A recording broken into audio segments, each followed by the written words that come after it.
दोस्तों, आप सभी का साहित्य ज्ञान पर हार्दिक स्वागत है। तो जैसा कि दोस्तों हम हिंदी साहित्य के इतिहास का अध्ययन कर रहे थे, हमने हिंदी साहित्य के इतिहास में रीतिकाल को पढ़कर समाप्त कर लिया था और इससे संबंधित जितने भी प्रश्न बनते हैं उन सबको हल किया था। दोस्तों, अगर आपने वो क्लास नहीं देखी हो तो आप उन क्लासों को देख सकते हो। संपूर्ण हिंदी साहित्य के नाम से प्ले लिस्ट बनी हुई दोस्तों, तो आप वहाँ पर जाकर हमारी जितनी भी क्लासें आज तक हुई है उन सबको देख सकते हो। तो चलिए दोस्तों, शुरू करते हैं आज की क्लास को। आधुनिक काल या गद्य काल, समय सीमा 1900 विक्रम संवत से अब तक। आधुनिक काल का अर्थ, आधुनिकता का तात्पर्य मध्यकालीन विचारों से मुक्ति तथा अलौकिक नवीन दृष्टिकोण को अपनाना है। ये डॉक्टर नगेंद्र का कथन है। अगला कथन है, पारलौकिक विषयों को छोड़कर वर्तमान संदर्भों में साहित्य आधुनिकता है, साहित्य ही आधुनिकता है। ये गणपति चंद्र गुप्त का कथन है। आधुनिक काल को लाने का श्रेय अंग्रेजी उपनिवेशवाद को है, यह बच्चन सिंह का कथन है। अगला कथन है, नोट, आधुनिक काल को हिंदी साहित्य का दूसरा स्वर्ण युग भी कहा जाता है। दोस्तों याद रखिएगा कि आधुनिक काल को हिंदी साहित्य का दूसरा स्वर्ण काल कहा जाता है। पहला स्वर्ण काल तो क्या किसे कहते हैं? पहला स्वर्ण काल कहते हैं भक्ति काल को। भक्ति काल को पहला स्वर्ण काल कहते हैं और इसके बाद दूसरा स्वर्ण काल कहते हैं किसको? आधुनिक काल को। हिंदी साहित्य में आधुनिक काल का नाम सर्वप्रथम आचार्य रामचंद्र शुक्ल द्वारा दिया गया। इस बिंदु को भी दोस्त याद रखिएगा दोस्तों कि जो हिंदी साहित्य में आधुनिक काल नाम दिया है वो सर्वप्रथम किसने दिया है? आचार्य रामचंद्र शुक्ल द्वारा दिया गया है। अब देखते हैं दोस्तों आधुनिक काल की परिस्थितियाँ। राजनीतिक परिस्थितियाँ, भारत पर अंग्रेजों का शासन, जैसे 1857 की क्रांति, 1885 का भारतीय राष्ट्रीय कांग्रेस की स्थापना, 1919 में जलियांवाला बाग हत्याकांड। अगली विशेषता है धार्मिक और सामाजिक विशेषताएं या परिस्थितियाँ।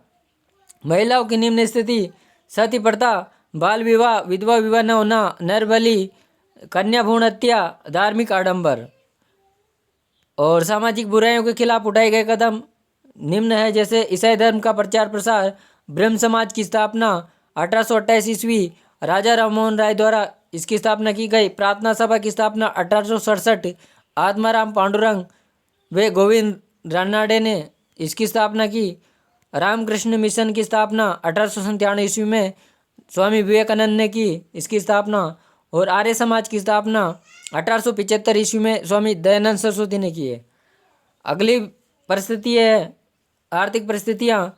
आर्थिक शोषण, साहित्यिक परिस्थितियाँ, जिसमें बंगला साहित्य से हिंदी लेखन की शुरुआत हुई, राष्ट्रीय चेतना पर लेखन कार्य हुए। अब देखते हैं दोस्तों आधुनिक काल का नामकरण। तो आधुनिक काल को वर्तमान काल नाम किसने दिया? तो ये दिया है मिश्र बंधुओं ने।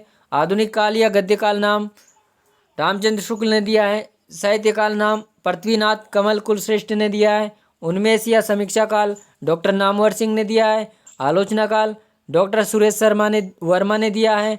नवजागरण काल ये रामविलास शर्मा ने दिया है। सामान्य काल सूर्यकांत त्रिपाठी निराला ने दिया है। निबंध काल शंभुनाथ सिंह ने दिया है। और आधुनिक काल डॉक्टर नगेंद्र, रामकुमार वर्मा, गणपति चंद्रगुप्त, हजारी प्रसाद द्विवेदी, रामचंद्र शुक्ल। और ये आधुनिक काल ये सर्वमान्य मत है इसका। और अब देखते हैं दोस्तों आधुनिक काल का आरंभ, कि आखिर में आधुनिक काल का आरंभ कब से माना जाए। तो 1850 ईस्वी भारतेंदु का जन्म से प्रारंभ गणपति चंद्र गुप्त ने माना है। 1857 की क्रांति से प्रारंभ बच्चन सिंह या डॉक्टर नगेंद्र ने माना है। और 1868 ईस्वी कवि वचन सुधा के प्रकाशन से आरंभ आचार्य रामचंद्र शुक्ल ने माना है। अब देखते हैं दोस्तों हिंदी साहित्य का संक्रांति काल 1846 ईस्वी से। दोस्तों 1846 नहीं होगा यहाँ पर, दोस्तों यहाँ पर 1846 नहीं होगा, यहाँ पर होगा 1843 ईस्वी से 1868 ईस्वी के बीच 25 वर्षों में हिंदी साहित्य संघर्षशील अवस्था में रहा इस अवधि को हिंदी साहित्य का संक्रांति काल कहा जाता है। ये शुक्ल जी के अनुसार। आधुनिक काल का उपविभाजन डॉक्टर नगेंद्र के अनुसार पुनर्जागरण काल, इसको भारतेंदु युग कहा जाता है। इसका समय सीमा 1857 से 1900 ईस्वी मानी इन्होंने। जागरण सुधार काल, जिसको द्विवेदी युग कहा जाता है, 1900 से 1918। छायावाद युग 1918 से 1938 ईस्वी। छायावादोत्तर काल, प्रगति प्रयोगवाद 1938 से 1953 और नवलेखन काल 1953 ईस्वी से अब तक। अब देखते हैं दोस्तों आधुनिक काल का उपविभाजन डॉक्टर बच्चन सिंह के अनुसार। नव जागरण काल 1857 से 1920 ईस्वी। स्वच्छंदतावाद ये 1920 से 1938 ईस्वी। उत्तर स्वच्छंदतावाद 1938 से अब तक। अब देखते हैं दोस्तों आधुनिक काल का उपविभाजन। आधुनिक काल का उपविभाजन रामचंद्र शुक्ल के अनुसार। नई काव्यधारा, प्रथम उत्थान काल भारतेंदु युग 1868 से 1893 ईस्वी। नई काव्यधारा द्विवेदी युग, नहीं दोस्तों, द्वितीय उत्थान द्विवेदी युग 1893 से 1918 ईस्वी। नई काव्यधारा तृतीय उत्थान छायावाद युग। विशेष तथ्य, इस युग के साहित्य में राष्ट्रभक्ति की भावना व राष्ट्रभक्ति पर काव्य लिखे गए हैं। इस युग में पद्य काव्य लेखन में ब्रजभाषा तथा गद्य काव्य लेखन में खड़ी बोली भाषा का प्रयोग किया गया।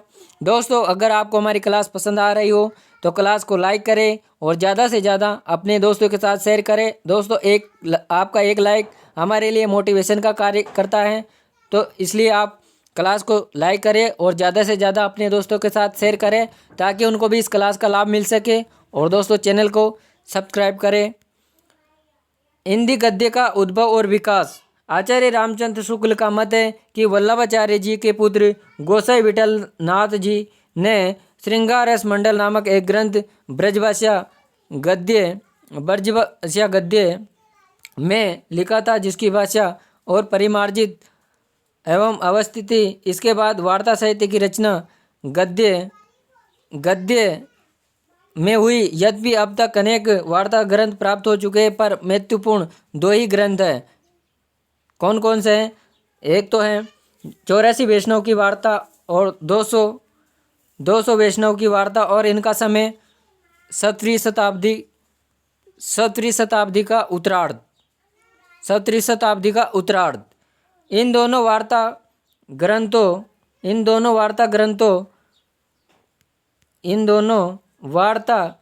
ग्रंथों के रचयिता मूल रूप में वल्लभाचार्य के पुत्र गोसाई गोकुलनाथ है, जिन्हें अनुयायियों ने विस्तार देकर ग्रंथ का रूप प्रदान किया। 84 वैष्णव की वार्ता में वल्लभाचार्य के शिष्यों तथा 252 वैष्णव की वार्ता में गोसाई विठलनाथ जी के शिष्यों का जीवन वृत्त है। वल्लभ संप्रदाय का वार्ता साहित्य गोसाई विठलनाथ और गोसाई गोकुलनाथ के वचन अमृत पर आधारित है, जिसे लिपिबद्ध करने का कार्य श्री कृष्ण भट्ट, कल्याण भट्ट, हरिराय ने किया है। हरिराय की गणना ब्रजभाषा गद्यकारों में सबसे प्रथम की जाती है। कथ्यात्मक और तथ्य निरूपक दोनों प्रकार के गद्य हरिराय जी ने लिखे हैं। वार्ता साहित्य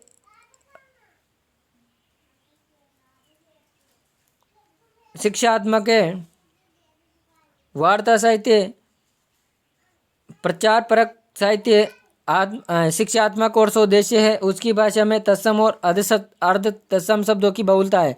84 वैष्णव की वार्ता 17वीं शताब्दी के उत्तरार्ध में लिखी गई है, जबकि 200 वैष्णव की वार्ता औरंगजेब की काल की है। तो दोस्तों जो 84 वैष्णव की वार्ता ये 17वीं शताब्दी का उत्तरार्ध में लिखी गई रचना है, और ये भी लगभग माने तो 17वीं शताब्दी का उत्तरार्ध है, लेकिन ये औरंगजेब के समय की लिखी हुई रचना है। अब देखते हैं दोस्तों नाभादास द्वारा रचित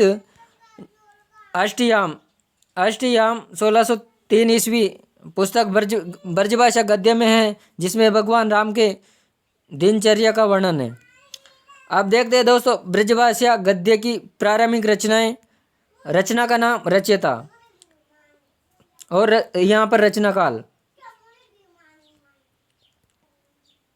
श्रृंगार रस मंडल विठलनाथ की रचनाएं। 84 वैष्णव की वार्ता गोकुलनाथ की रचना 7वीं शताब्दी। 252 वैष्णव की वार्ता गोकुलनाथ, ये भी 7वीं शताब्दी का उत्तरार्ध है। उत्तरार्ध मान ले दोस्तों, ये उत्तरार्ध 7वीं शताब्दी का उत्तरार्ध। अगम मातम्य और बैसाख मातम्य 1627 दोनों का रचना काल है। और ये दोनों रचनाएं बैकुंठ मणि शुक्ल की रचना है। अगली रचना बेताल 25 सूरती मिश्र, जिसका आगे चलकर लल्लू लाल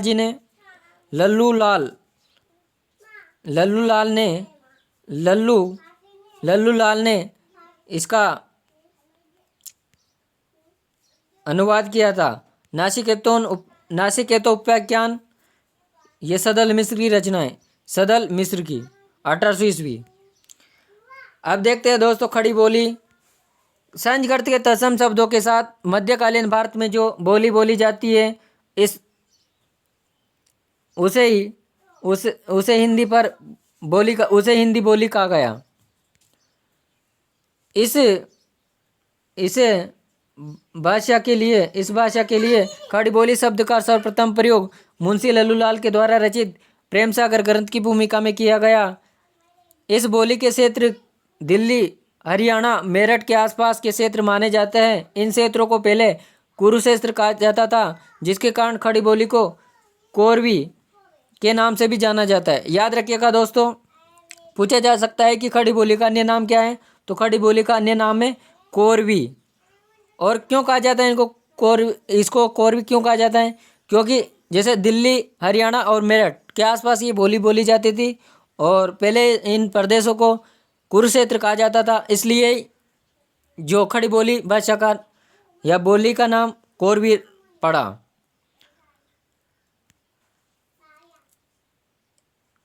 हिंदी का प्रथम समाचार पत्र उदंड मार्तंड साप्ताहिक कोलकाता से प्रकाशित खड़ी बोली के लिए मध्य देशीय भाषा प्रकाशित है और इसमें खड़ी बोली के लिए मध्य देशी भाषा का प्रयोग किया गया। डॉक्टर गिलक्रास्ट ने खड़ी बोली को टकसाली भाषा कहकर पुकारा है। और डॉक्टर सुनीति कुमार चटर्जी ने खड़ी बोली को जनपदीय भाषा कहा है।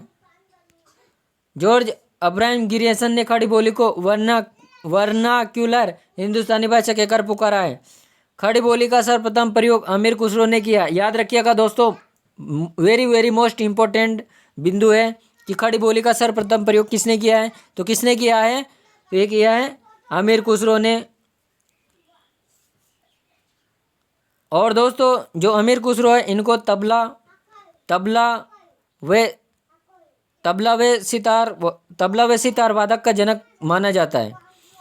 तबला व सितार वादक का जनक माना जाता है। शुक्ल जी के अनुसार खुसरो ने पारसी पद्य में खड़ी बोली को ढालने का प्रथम प्रयत्न किया।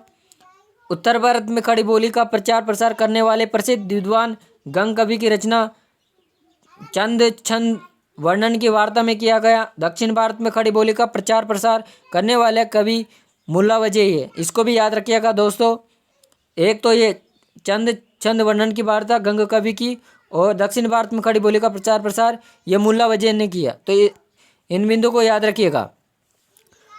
आचार्य रामचंद्र शुक्ल के अनुसार शुद्ध व परिमार्जित खड़ी बोली की सर्वप्रथम रचना भाषा योग वशिष्ठ वेरी मोस्ट इंपॉर्टेंट बिंदु रचना है दोस्तों, इसको याद रखिएगा।